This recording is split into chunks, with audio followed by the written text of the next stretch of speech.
to show you how to properly put on and dispose of gloves. I already have one on.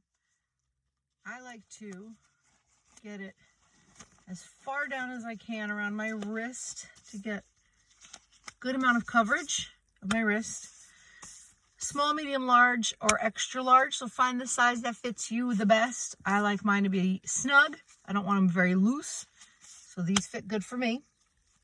Then when you take it off, you don't want to stick your finger under the glove and grab it, because now you're rubbing all the yucky stuff on your glove onto your skin. So you want to pinch it from the outside like that, and then pull it over. And now you have the outside facing in. So before you take it all the way off, kind of use it to grab the other one with. So like that, you're not touching your skin onto this dirty glove. And you're using the inside part of the glove that was on your skin, so it's not dirty. So use that part to now grab the other glove, and there you go. And now throw it in a trash can, not on the floor. Put it in a bag, throw it in a trash can, dispose of it properly, not on the floor. All right, hope that helps. Everybody stay safe, peace, and spread love, because we need a lot of it.